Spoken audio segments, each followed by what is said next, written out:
চমকপ্রদ লাইটিং, হাজার হাজার দর্শকের চিৎকার আর স্টেজের ঠিক মাঝখানে দাঁড়িয়ে আপনার প্রিয় চাইনিজ সুপারস্টার। ভাবুন তো, যে অভিনেতা বা অভিনেত্রীর অনস্ক্রিন রোমান্স দেখে আপনার রাত কেটে যায়, সে যদি হঠাৎ কনসার্ট স্টেজে এসে মাইক হাতে গান গাইতে শুরু করে, শুনতে দারুণ লাগছে, তাই না?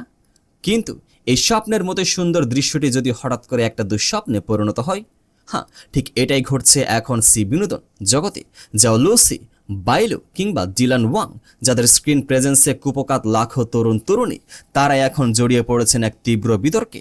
অভিনয় ছেড়ে তারা যখন মাইক হাতে নিচ্ছেন, তখন প্রশংসার বদলে চারদিক থেকে ধেয়ে আসছে তীব্র সমালোচনা এবং ক্ষোভ। কিন্তু কেন অভিনয়ের এ রাজারা কেন গানের মঞ্চে এসে ট্রোলের শিকার হচ্ছেন? আজ আমরা এর পেছনের আসল সত্যটা উন্মোচন করব। পুরো ভিডিওটি না দেখলে কিন্তু অনেক বড় রহস্য মিস করবেন। শুরু করা যাক সি-ড্রামার অত্যন্ত জনপ্রিয় মুখ যাও লুসিকে দিয়ে। গত 9 মে থাইল্যান্ডের বিখ্যাত ইম্প্যাক্ট অ্যারেনাতে আয়োজন করা হয়েছিল তার বিশেষ কনসার্ট স্টে রোমান্টিক।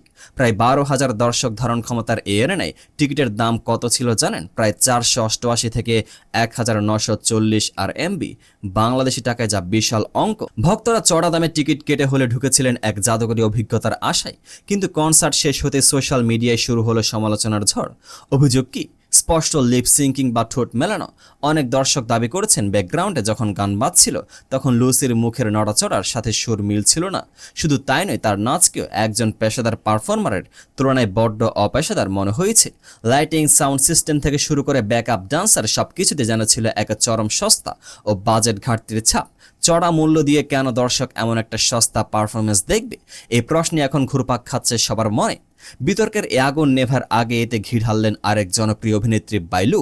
বিনোদন জগতে নিজের 10 বছর পূর্তি উদযাপন করতে আগামী 27 জুন সুঝো অলিম্পিক স্পোর্টস সেন্টার জিমনেশিয়ামে একটি বিশাল মিউজিক ইভেন্টের ঘোষণা দিয়েছেন তিনি। আর এই ঘোষণা আসতে নেটিজেনরা যেন ফেটে পড়েছেন ক্ষোভে। সমালোচকদের মতে বাইলুর গান এবং নাচের দক্ষতা যা লুসির মতোই সাধারণ স্তরের। এর আগেও বিভিন্ন টেলিভিশন ফেস্টিভ্যাল এবং অ্যানিভার্সারি শোতে যখনই তিনি লাইভে পারফর্ম করেছেন, তার কণ্ঠের অস্থিরতা এবং জড়তাহীন নাচের অভাব স্পষ্ট ধরা পড়েছে। সাধারণ নেটিজেনদের সোজা কথা, বিশাল এরেনায় কনসার্ট করার মতো যোগ্যতা কি আদৌ তার আছে? যেখানে একটি ছোটখাটো ফ্যান মিটিং করলে চলতো, সেখানে এত বড় কনসার্ট আয়োজন করাকে অনেকে দেখছেন অতি লোভ এবং সস্তা জনপ্রিয়তার চেষ্টা হিসেবে। এই তালিকায় কিন্তু শুধু অভিনেত্রীরাই নন, আছেন হার্টথ্রব অভিনেতা ডিলান ওয়াংও। থাইল্যান্ড ও চীনে একাধিক কনসার্ট করেছেন তিনি। অথচ ড্রামাতেও তার সংলাপ বলার ধরন, আঞ্চলিক টান এবং উচ্চারণ নিয়ে প্রায় সমালোচনা হয়।